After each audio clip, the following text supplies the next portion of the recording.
خب سلام بچه، خوش اومدید به چنل خودتون. امیدوارم هر جا که هستید حالتون خوب باشه. خب موضوع این ویدیو بچه همونطور که اول ویدیو نوشته شده بود پرونده های جنایی است. چه محل خوندنه؟ ساعت 3 نصف شب. خب پرونده های جنایی است. قبل اینکه بریم سراغ ویدیو قراره در مورد موضوعی باهاتون صحبت کنم. همونطور که میبینید بچه یوتیوب داره ویو هامون رو میاره پایین و این خیلی بده. مثلا من 21 یکی از ویدیو هم 21 کامنت خورده 10 تا ویو. اصلا امکان نداره. به شدت داره ویو هامون رو میاره پایین و ازتون خواهش میکنم که ویدیو هامون رو لایک کنین که بیشتر از این یوتیوب ویو هامون رو پایین نیاره. خب بیشتر از این وقتتون رو نمیگیرم، بریم سراغ پرونده های جنایی. خب بچه ها، اولین پرونده جنایی مربوط میشه به این شخص. این شخص گوشت آدم ها رو به مردم جای گوشت گوساله میفروخته. بریم پروندهاشو با هم بخونیم. که گوشت آدم میفروخته. کارل دنکه یه قصاب معمولی به نظر میرسید. یه مغازه کوچک هم داشت. همیشه لبخند میزد، اما پشت اون لبخند بوی خون آدمیزاد میومد. بعد مرگ پدرش احسیه گرفت و زمین کشاورزی خرید، اما شکست خورد. همه چیو فروخت و یه مغازه گرفت، ولی نه واسه فروش سبزی یا اونجا گوشتی که تیکه میفروخت، اما جنسی که به مردم میداد در واقع گوشت انسان. دنکه بی سر و صدا بی خانوان ها و مسافر ها رو میکشت و با تبر تیکه تیکهشون میکرد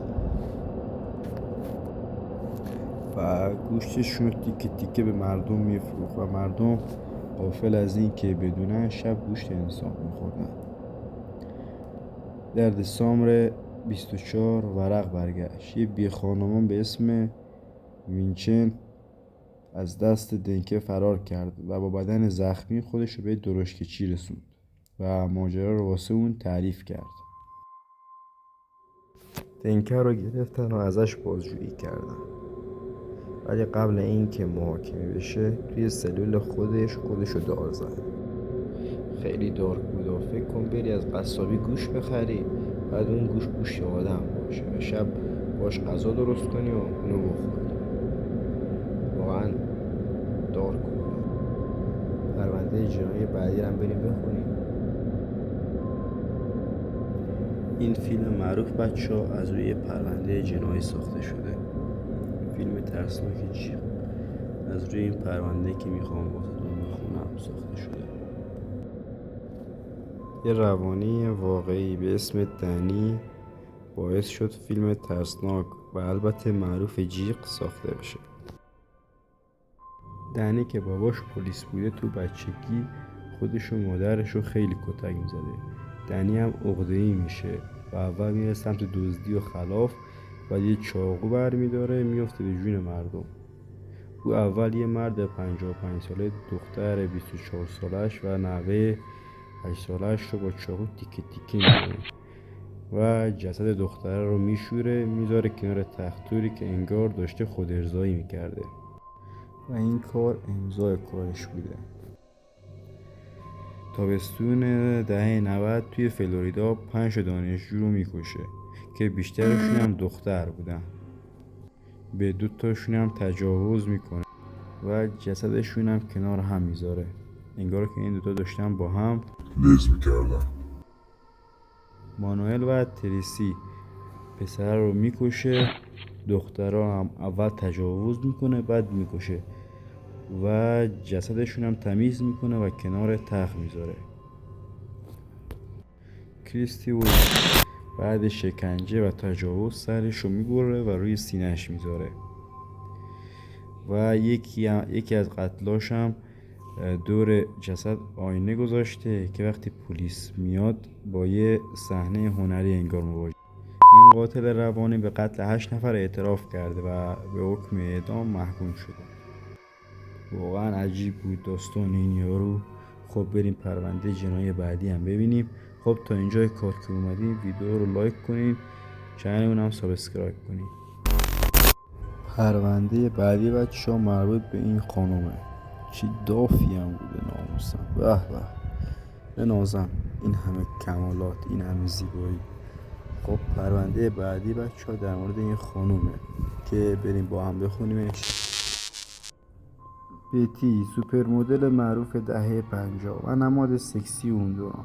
یه زمانی همه جا عکسش بود، از جلد مجله ها تا دیوار اتاق جوونا.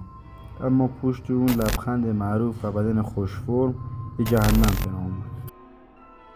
در دهه 59 وقتی بتی به سمت مذهب گرایش پیدا میکنه، کم کم سلامت روانش رو از دست میده و شروع به کارهای وحشتناک میکنه.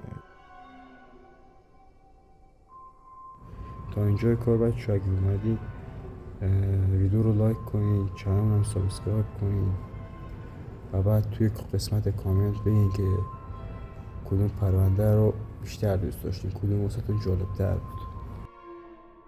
پرونده بعدی مربوط میشه به یک شخص که خیلی بی‌جنبه است.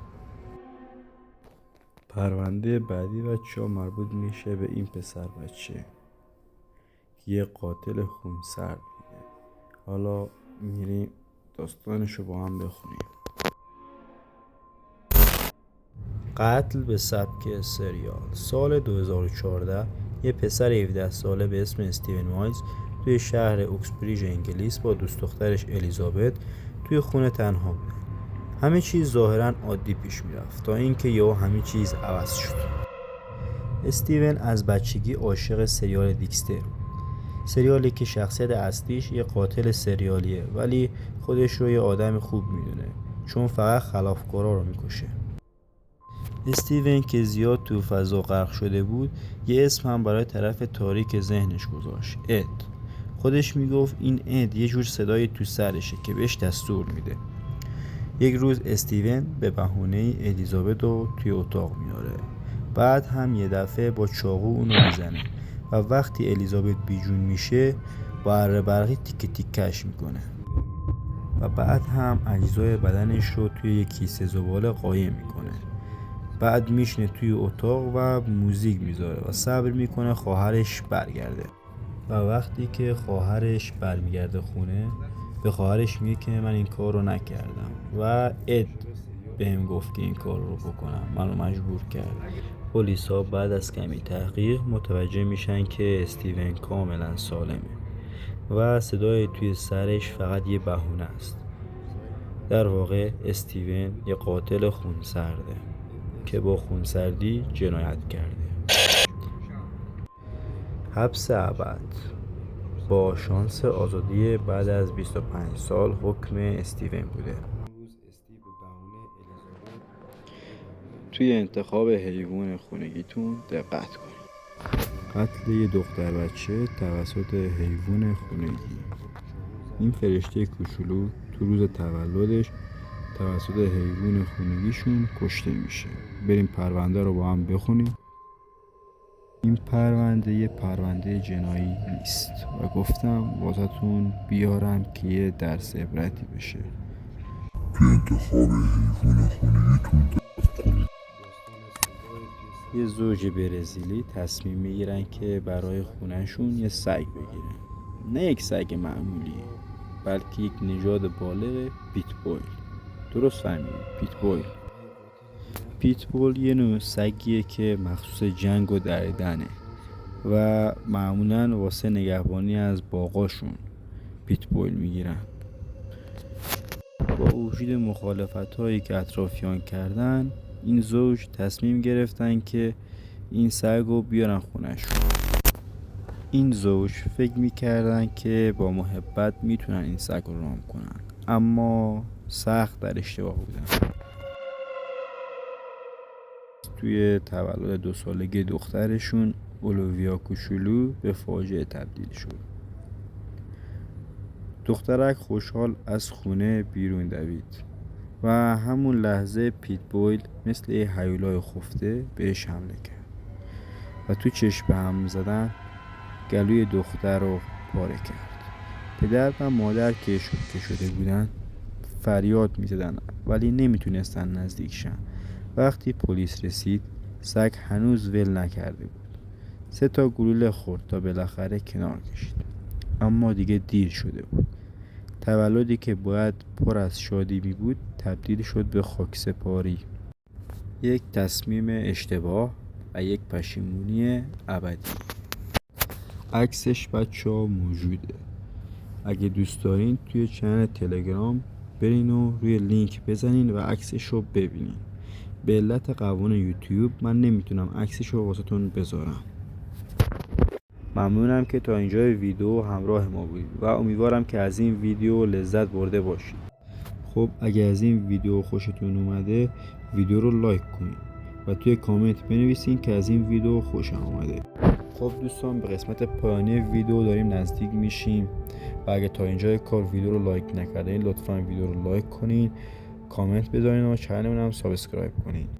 و اگه هنوز ویدیوهای قبلیمون رو ندیدین پیشنهاد میکنم که حتما بریم ببینین. خب تا ویدیو بعدی، خدا نگهدار.